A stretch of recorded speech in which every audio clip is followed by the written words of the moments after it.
May ilang naniniwala na ang pagkain ng isang lipunan ay animoy libro ng kasaysayan.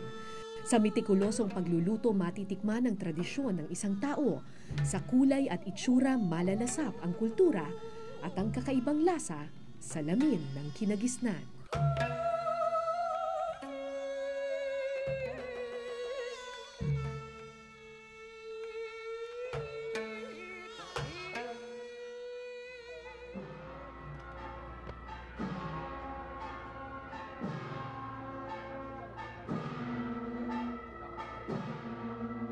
Isang kakaibang uri ng musika ang sumalubong sa akin sa pagtapak ko sa South Korea. Sa gitna ng nagtataas ang mga gusali, sinundan ko ang kakaibang tunog.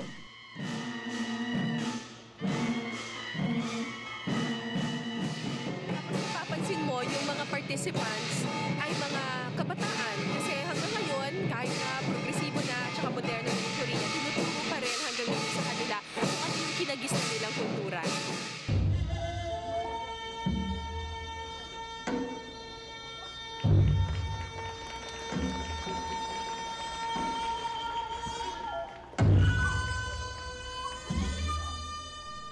Magbago man ang agos ng panahon, dapat buhay pa rin ang kanilang tradisyon.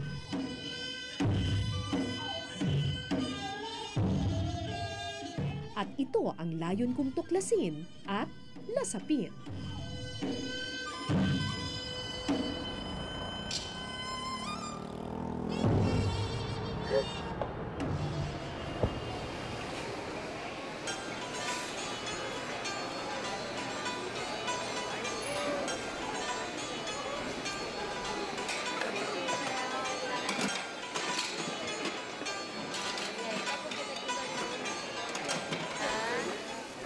Sabi nila, para daw makilala mo ang kultura ng isang bansa, kailangan tikman mo ito. Tikman mo kung ano yung pagkain nila.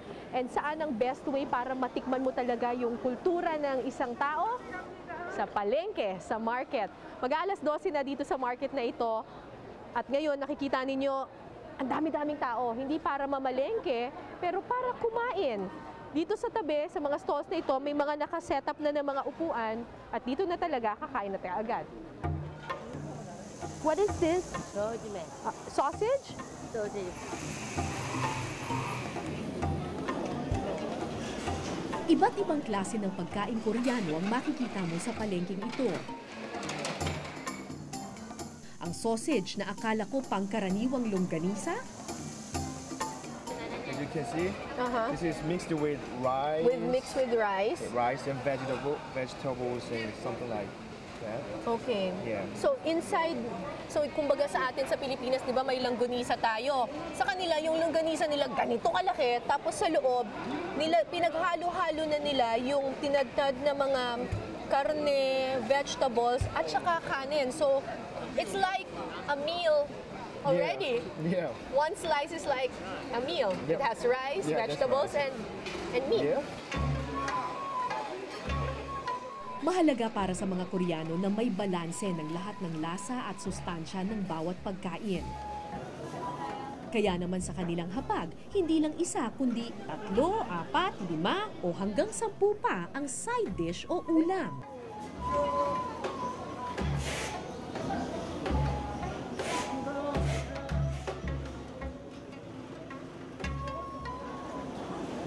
Pero hindi dating mayaman at progresibo ang Korea. Dumaan din sila sa matinding kahirapan. Kaya ilan sa kanilang putahe, maaaninag ang pagtitipid.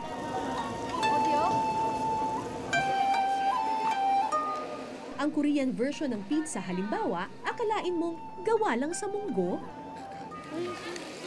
So ito yung Korean version nila ng pizza. Pero sa unang tingin, para siyang yung torta natin. Yun nga lang, iba yung ingredients niya. Yung sa atin, yung torta, giniling at may patatas. Sa kanila, ang main ingredient, munggo. Actually, hindi munggo eh. Toge. Ang mga bagay na akala natin patapon na, napapakinabangan pa nila. Usually tayo, di ba, yung isda, tinatanggal na natin yung hasang, tinatanggal natin yung bituka. Sila, nakahanap sila ng paraan para gamitin pa rin ito at kainin. So ito, bituka ito ng isda.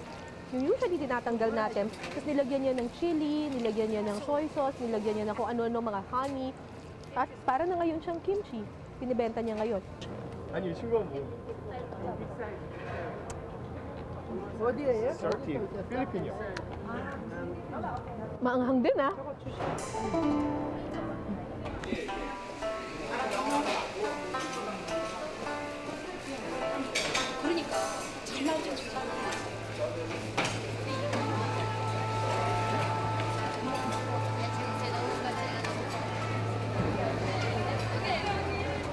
Siyempre, hindi kumpleto ang ating Korean food tour kung walang kimchi.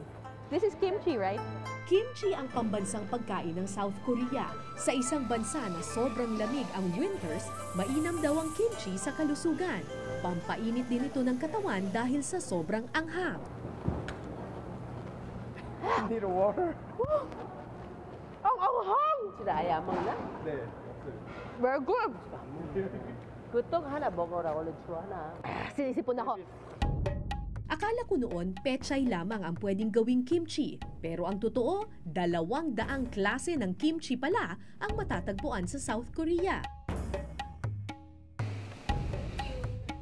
Merong gawa sa labanos, merong gawa sa pipino, So yung isang buong pipino, nilagyan nila ng maraming chili sa loob. Kimchi is like vegetables mixed with chili, and they use different kinds of vegetables. Yes. So this one is made of ginseng. Yeah. And Some kind of ginseng. Ginseng. So this must have medicinal powers. Yeah, maybe. You know. No? Not 엄청 nice? 써. 먹어볼 거야 이것도? You can try it. 냅둬 먹어봐. 써서 이제 유혹한다. 써. 약이야. 보약. Okay, so hindi siya masyadong masarap, pero yung gamot naman talaga hindi naman masarap, di ba? So maanghang siya, tas mapait. Pero ang sabi nila, nakakagaling daw ito kasi may ginseng siya, so it makes your life longer. Yeah, maybe. Makes your life longer so you Yeah. can eat some more. Yeah. ultimo sili, binudburan ng mas marami pang sili. This is pepper na meron pang chili. So baka mamatay na ako dito.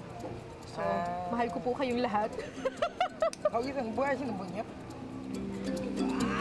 Ako'y Kapampangan at sanay kumain ng maanghang. Pero kakaiba ang anghang ng kimchi ng Korea.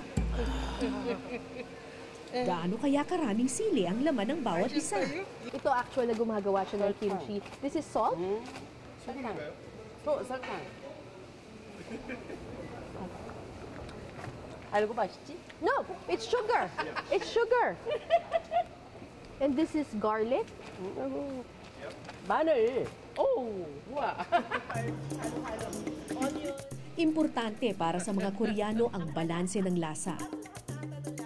Bawat pagkain nila, dapat kumpleto ang lahat ng iba't ibang lasa. Matamis, maalat, maasim, mapait, at syempre, maanghang. Akala ko noon ang kimchi, basta gulay lang tapos merong chili. Pero ngayon nalaman ko na yung kimchi pala, may halo-halo pala siyang iba-ibang mga flavors. So ito, pinaghahalo-halo niya yung pechay, yung onions na yung dahon, tapos may onions na yung talaga yung sibuyas. Tapos merong maalat, gawa nung hibi, tapos merong garlic, tapos halo-halo kanina may asukal pa nga 그러니까 한마디로 몸에 좋은 건 다 들어가는 거지. Ay, Diyos ko po. Yeah. Oh my gosh. Ganyan karami? 고춧가루. Oh my gosh. Told you. Ay, wala talagang patawad si ate.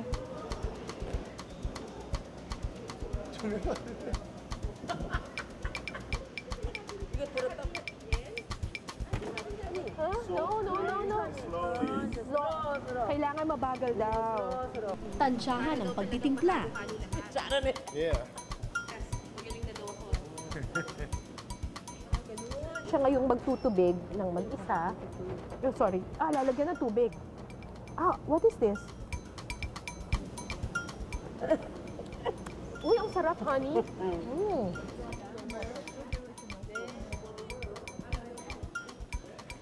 Tikim ng tikim hanggat di nakukuha ang tamang balanse.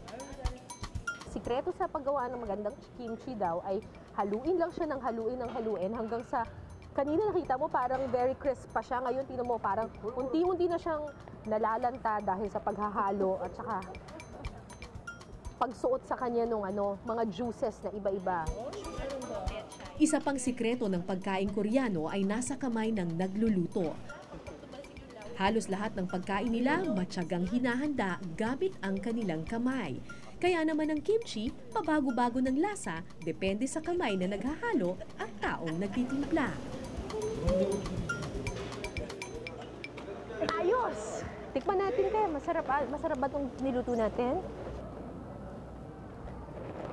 Ito na yung kimchi Filipino Cara style.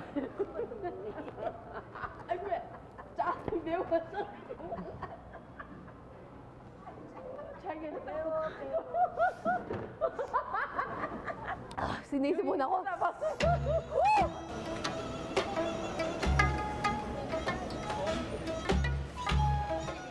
Nang makabawi na sa anghang ang aking dila, itinuloy ko ang paglalakad sa palengke.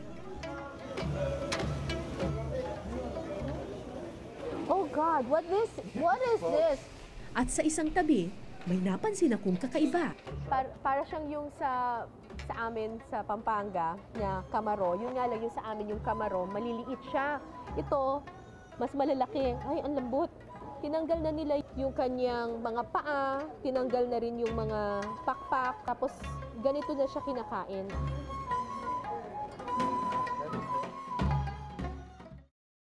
But it's cold, ah. Hindi ko alam kung anong klaseng insekto itong kakainin ko. Sa itsura, para bang ipis na tinanggalan ng pakpak. It's like, oh, bigger one. Okay. Like this. It's just like that? Yeah. Okay. Have it. Is it great? It has something inside. Yeah. Pag kinagat mo siya, parang magsisquirt, tapos parang may liquid dun sa loob. Lasang insekto. It's really delicious. Paglabas ko ng palengke, ibang putahe naman ang gumulat sa akin.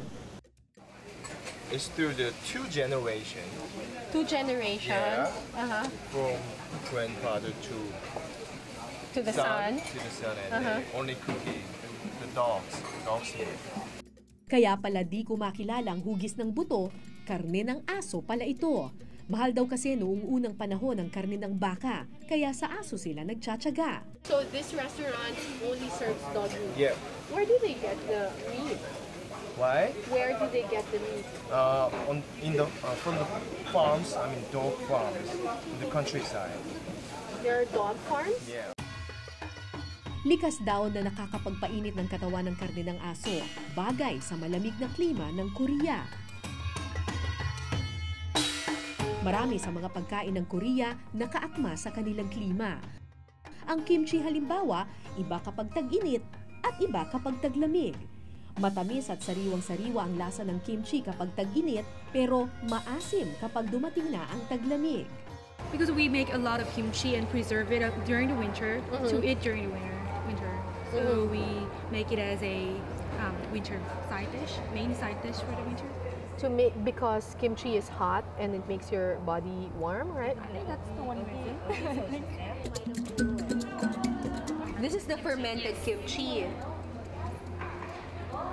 Sour. Sour, right? Yeah. Maasim. Maanghang na maasim.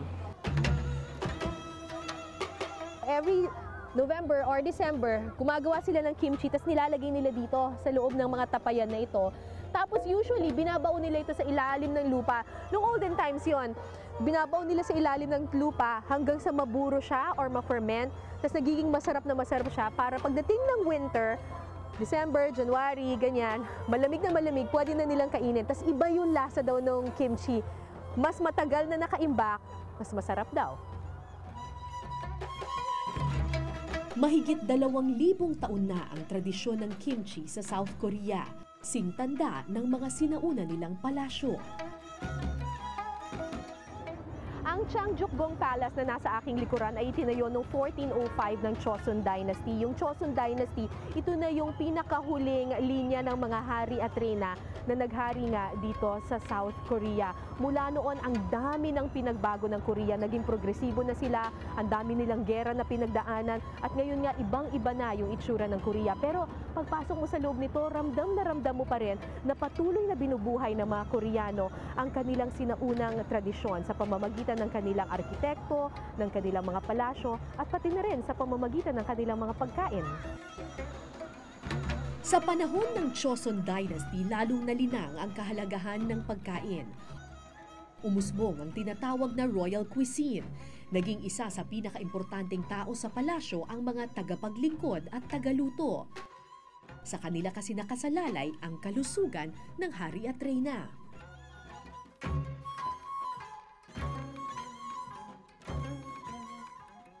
Kanina nagtataka ako kung bakit kapag kumakain yung mga Koreans, parang hindi lang sila kontento sa iisang ulam lang. Palaging may maraming mga maliit na mangkok, maraming mga side dishes. Ngayon, naintindihan ko na kasi sa mga Koreano kasi, yung nagluluto, hindi lang siya tagapagluto, para rin siyang tagapag-heal. Para rin siyang doktor, in a way. Kasi ang bawat kinakain ng tao ay nakakapagpagaling sa ating katawan. So, importante sa kanila na bawat kain nila, kumpleto yung mga pagkain na magbibigay ng lunas sa ating katawan. So, halimbawa, yung dilaw, kapag dilaw daw ang pagkain, good daw yun para sa stomach.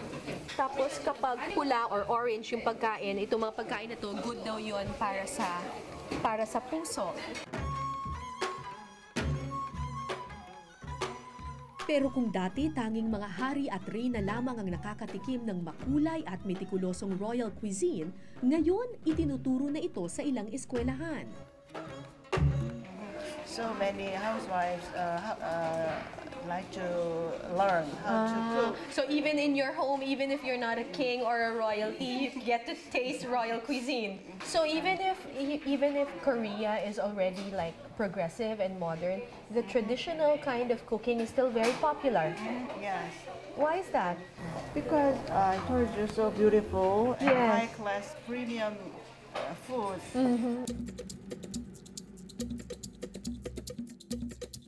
Bulgogi, tofu cake at isang noodle soup ang handa ngayong hapon. Mukhang simple sa unang tingin pero ang paghahanda nito napakamitikuloso. Kailangan malambot na malambot ang karne ng baka.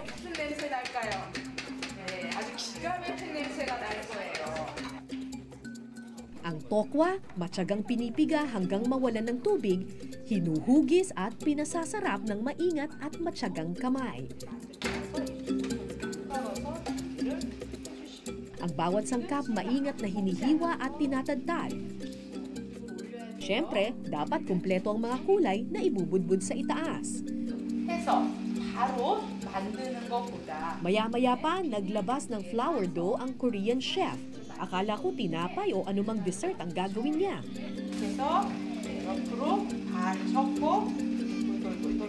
Pero matapos ang ilang minutong paghuhugis sa harina, hiniwa ito ng manipis na manipis hanggang maging noodles.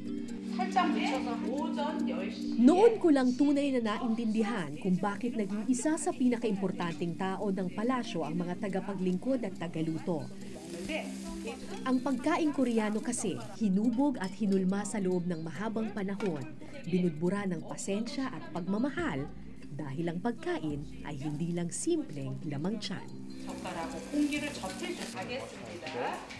Pagkatapos ng leksyon, hinamon ang aking kakayahan sa pagluluto. Kayanin ko kaya ito?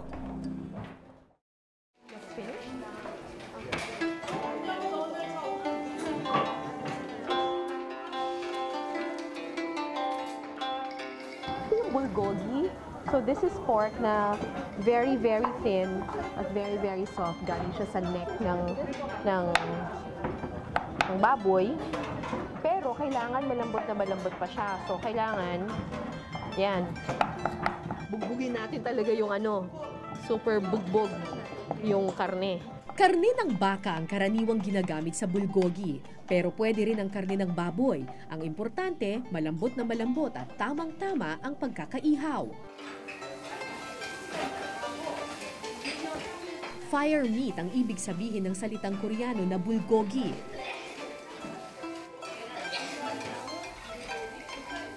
Pagkatapos ihawin ang karne,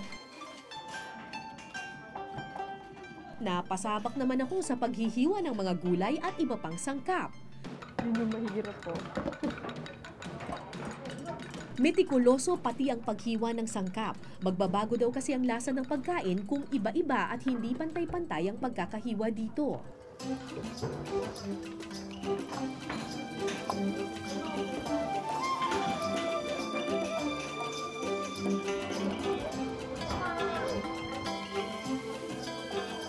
Mas pinaghirapan, mas lalong sumasarap.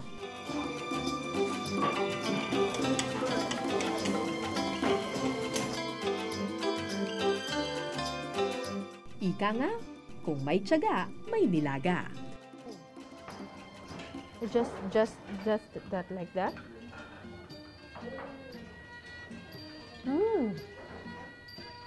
Very good. Very good.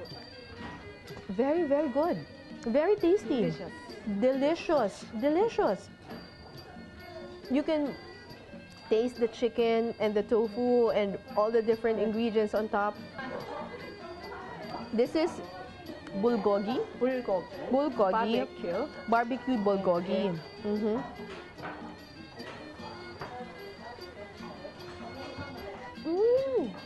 Sweet and very tender. Can I have some more?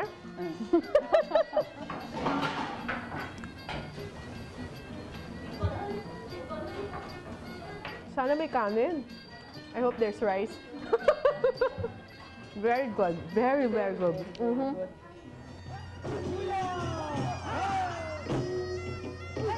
Kinabukasan, inimbitahan kami sa isang piyesta sa isang parte ng Korea.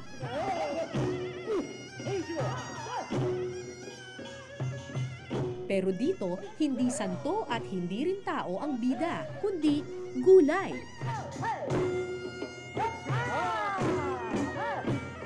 Andito ako sa Gwangju City kung saan taon-taon nagsasagawa ng Kimchi Festival ang Korea. This is actually their 3rd year. Ginagawa nila ito para ma-promote yung national food nila, which is kimchi, sa mga iba't ibang mga lahi at lalo na sa mga kabataan. Very important para sa mga Koreans ang kimchi. At bawat province may iba't ibang style ng pagluto or pag-prepare ng kimchi. Parang yung adobo sa atin, kada probinsya iba-iba yung luto ng adobo natin. Sa kanila, iba-iba rin yung luto ng kimchi nila. So ito yung traditional way of making kimchi. Pero meron silang iba-iba na ring mga ways using different kinds of vegetables. Basta it's all vegetables and fermented yung iba-iba sa kanya. This is the traditional. So ito yung gawa sa pechay. Very refreshing.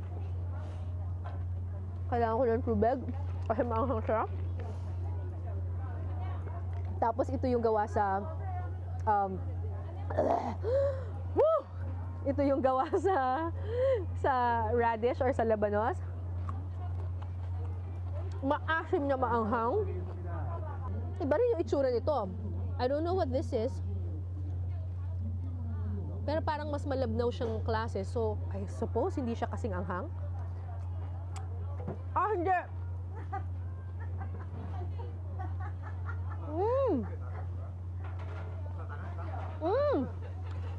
Asim!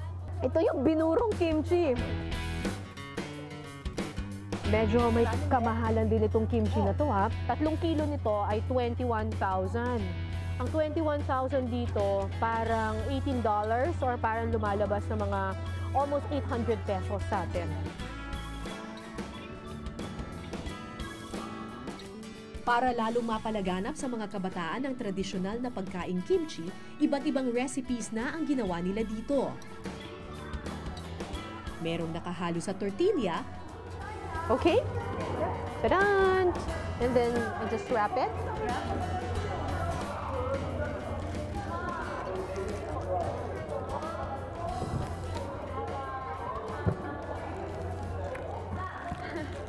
like this. Base sa'yo. It becomes like a pancake. Yeah. Merong ginawang parang pancake. Okay. At meron ding nakalata na at may mga specialty kimchis na rin. Habang nag-iikot ako sa Kimchi Festival, ilang mga bata ang aking nakasalubong. Musmus pa lang, tinuturuan na sila ng tradisyong ilang libong taong pinanday ng panahon. 뿌려주세요. 눈처럼. 우리 안 해본 친구들. Naisip ko, higit sa anghang at init na dala ng kimchi sa katawan, espesyal ang pagkain ito dahil sa kanyang mahabang kasaysayan. Dahil ang pagkain ay salamin ng kultura at anino ng ating pagkatao.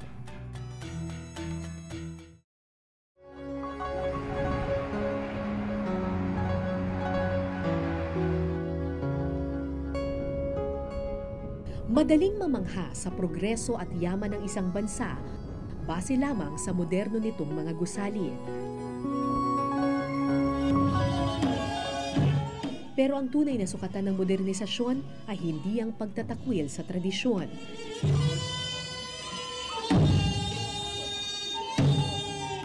Bagkus ang pagyakap sa kasaysayan at nakagisnan habang sumusulong sa nagbabagong panahon.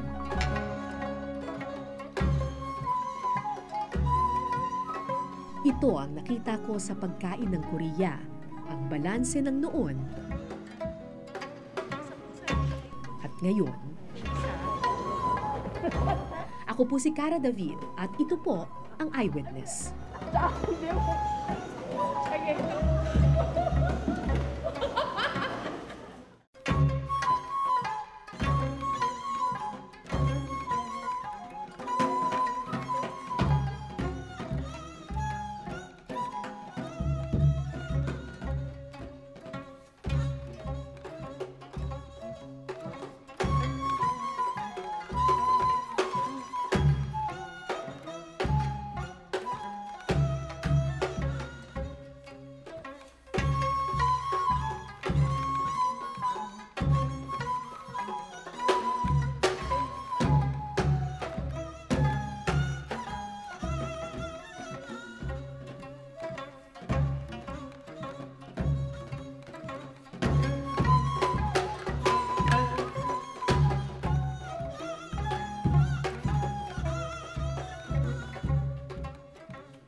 Maraming salamat sa pagtutok ninyo sa Eyewitness, mga kapuso. Anong masasabi ninyo sa dokumentaryong ito? I-comment nyo na yan. Tapos mag-subscribe na rin kayo sa GMA Public Affairs YouTube channel.